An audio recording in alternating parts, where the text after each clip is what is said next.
दोस्तों, फर्जी खबरें चलाने के मामले में भारतीय मीडिया का कोई मुकाबला नहीं है। हो सकता है कि कल आपने वो फर्जी खबरें सुन ली होंगी और आपके दिमाग में भी बैठ गई होगी कि अच्छा, अरे वाह, ईरान ने तो भारतीय जहाजों को स्ट्रेट ऑफ हॉर्मुज से निकलने की इजाजत दे दी, हमारे भारतीय जहाज निकलेंगे वहां से। अरे ये तो खबर हमने वहां पढ़ी थी, वहां सुनी थी, सोशल मीडिया पर पढ़ी थी। लेकिन जब आप हकीकत जान लेंगे तो अपना माथा ऐसे पकड़ लेंगे कि अरे बाप रे, इतनी बड़ी फर्जी खबर चला दी भारतीय मीडिया ने और कुछ हुआ नहीं। आखिर किसको खुश करने चला दी? फर्जी खबर चलाने से कौन खुश हो जाएगा इस भारत देश के भीतर? लेकिन मीडिया ने तो बिना डरे फर्जी खबर चला दी। लेकिन हकीकत दोस्तों यह है कि ईरान ने भारतीय जहाजों को स्ट्रेट ऑफ हॉर्मुज से निकलने की कोई इजाजत नहीं दी है। नमस्कार, मैं हूं गिरिराज शर्मा और आप देख रहे हैं सरल टॉक। दोस्तों, ईरान, इजराइल, अमेरिका, इनके बीच में युद्ध चल रहा है। इस युद्ध में ईरान के supreme leader Ayatollah Ali Khamenei की जान चली गई। उसके बाद साफ तौर पर ऐसा लगता है कि ईरान किसी भी हल्के मूड में नहीं है कि किसी को भी कोई इजाजत दे दे।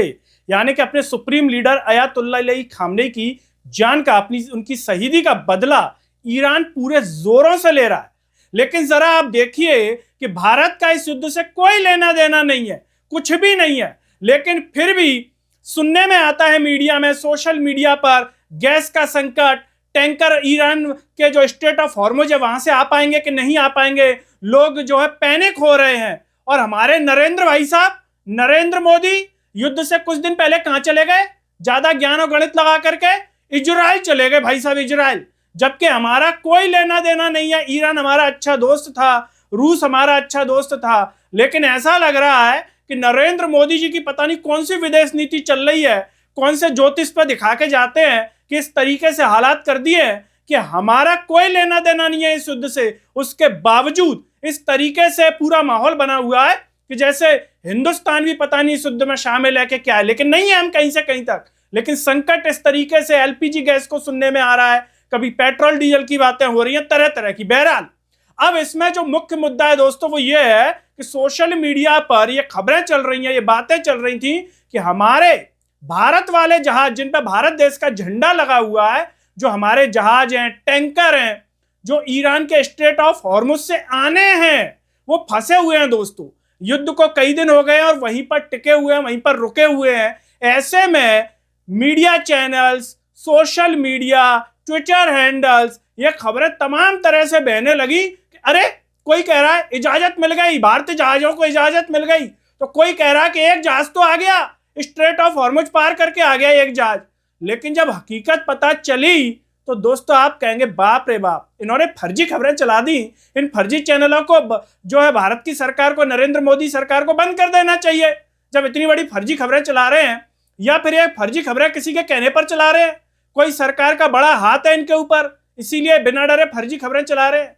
अगर फर्जी खबरें चलाने पर कोई बड़ा एक्शन होता है तो इनको डर क्यों नहीं है? इतनी बड़ी फर्जी खबर चलाते हैं और स्वतंत्र पत्रकार तो ये कह रहे हैं कि गुणगान तक कर डाला मोदी जी का। बताइए, फर्जी गुणगान कर डाला मतलब फिर एक तरीके से कोई सच्चाई नहीं है। लेकिन सरकार को खुश करने के लिए, या मोदी सरकार को खुश करने के लिए, या स्वयं नरेंद्र मोदी को खुश करने के लिए चला दिया कि चलो नरेंद्र मोदी 2-4 घंटे तो खुश हो जाएंगे इस खबर को देख के हमारे चैनल पर कि वाह, नरेंद्र मोदी का तो जलवा है, मोदी सरकार का तो जलवा है। लेकिन जब हकीकत पता चली देश को तो टाएं टाएं फिस हो गई। तो ऐसे जलवे का क्या मतलब, ऐसी फर्जी खबरों का क्या मतलब? और नरेंद्र मोदी जी को भी कायदे से ऐसे फर्जी चैनलों पर एक्शन लेना चाहिए।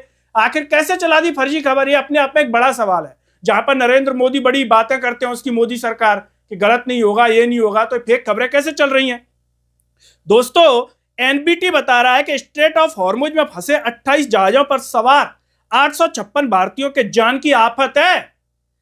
ईरान से बातचीत में भारत जुटा हुआ है, मतलब अभी कोई भारतीय जहाज नहीं निकला है, स्ट्रेट ऑफ हॉर्मुज में ही फंसे हुए हैं। और मीडिया में खबरें क्या चल रही थी?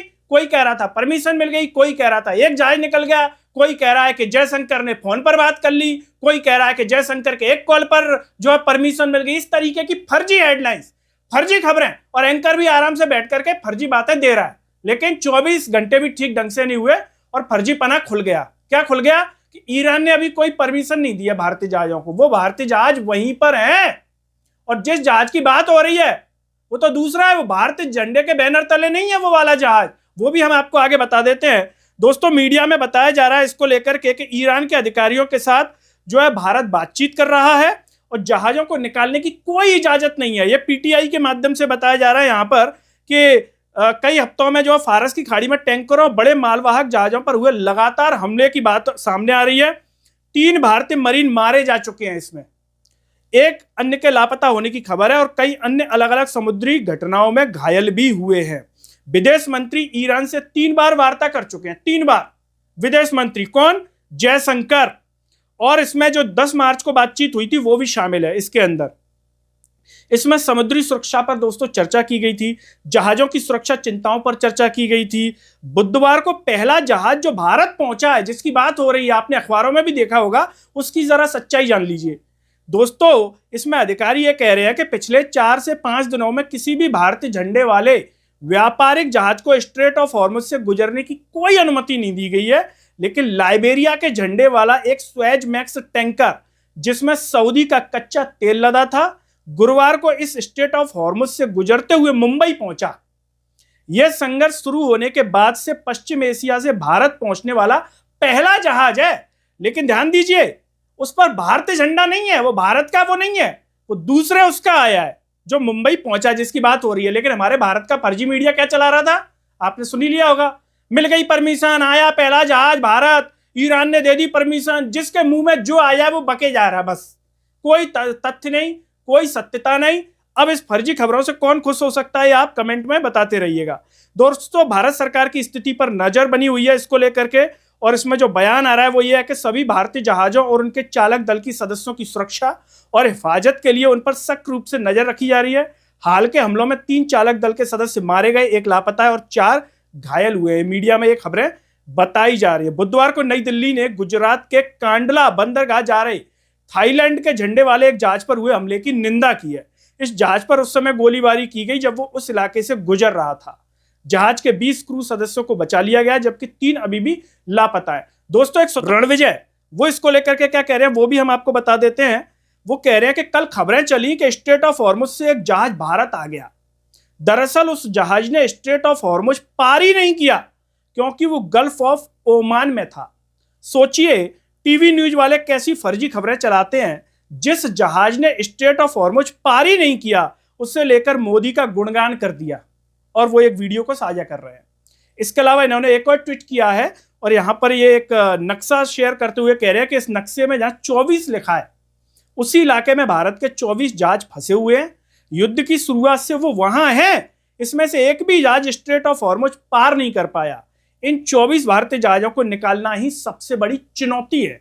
लेकिन इस चुनौती में नरेंद्र मोदी जो बिल्कुल स्मार्ट बन के इजराइल चले गए थे, जबकि हमारे ईरान से कितने अच्छे संबंध थे, अब क्या इजराइल साथ देने नहीं आ रहा नरेंद्र मोदी जी का? अरे भाई नरेंद्र, आप तो हमारे यहाँ आए थे, चलो हम तुम्हें भिजवाते हैं तेल, एलपीजी गैस भिजवाते हैं। कोई सुनाई दे रही है कि मीडिया में ऐसी खबरें?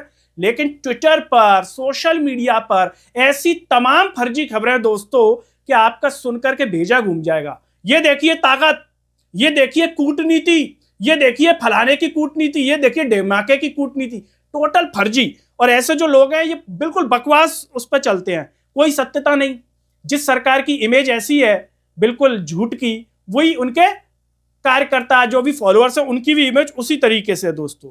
और यहां पर हम आपको बता दें दोस्तों, हमारे वीडियो रिकॉर्ड करने के बाद रात के वक्त एक खबर आ रही थी जिसे हम बाद में वॉइस ओवर के माध्यम से ऐड कर रहे हैं कि आज से बादा दूर ईरान ने भारत को दिया रास्ता, हॉर्मुज से गैस लेकर आएंगे 2 जहाज।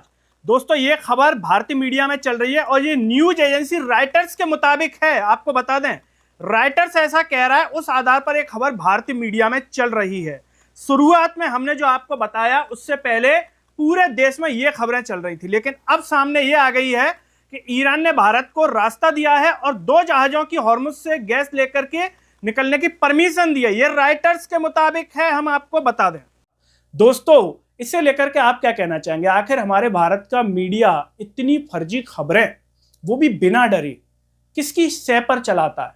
किसकी इजाजत पर चलाता होगा? या खुद ही चलाता है, या इनको भीतर से कहते हैं सुनो फर्जी चलाओ, हम तुम्हारा कुछ भी नहीं करेंगे, बस तुमको फर्जी चलाना है, थोड़ा माहौल क्रिएट करना है, लोगों के दिमाग में फर्जी पने की बातें डाल दो, उनको बाद में सच्चाई पता नहीं चलेगी। ऐसा कुछ होता है। हमारे भारत देश का एक समय वो जलवा हुआ करता था, ईरान के साथ वो अच्छे संबंध थे, लेकिन नरेंद्र मोदी की चतुराई के चक्कर में ये देखना पड़ रहा है। एलपीजी संकट के लिए नरेंद्र मोदी जिम्मेदार हैं। क्यों? क्योंकि प्रधानमंत्री देश के वही हैं, वही सरकार चला रहे हैं। तो जब ट्रेन की झंडी हिलाने के लिए भी नरेंद्र मोदी आते हैं, तो जो इस प्रकार की चीजें उनके लिए भी कौन होगा? नरेंद्र मोदी जिम्मेदार होंगे, न कि जयशंकर। क्योंकि नरेंद्र मोदी घूमते रहते हैं विदेश, इधर जाना उधर जाना। विदेश मंत्री तो एक औपचारिकता ऐसी लगती है देश में कि औपचारिकता सी है, बनाना है तो बना दिया, बाकी होगा किसकी इजाजत से सब कुछ? नरेंद्र मोदी। दोस्तों, आप जो भी सोचते हो कमेंट बॉक्स में अपनी राय जरूर दीजिए। इस वीडियो को हर जगह शेयर कीजिए, चैनल को सब्सक्राइब कीजिए, साथ ही साथ सरल टॉक के Facebook, Twitter, Telegram, Instagram page को आप जरूर फॉलो कीजिए। अंत में सभी से एक अपील है दोस्तों, जब यूट्यूब पर आप ये वीडियो देख रहे होंगे तो नीचे ज्वाइन और थैंक्स का बटन होगा। अगर आप आर्थिक रूप से सक्षम है तो उन बटनों के द्वारा या फिर फोन पे के QR कोड द्वारा आप हमें जरूर सपोर्ट कीजिए, जिससे हम और बेहतर कार्य कर सकें। नमस्कार।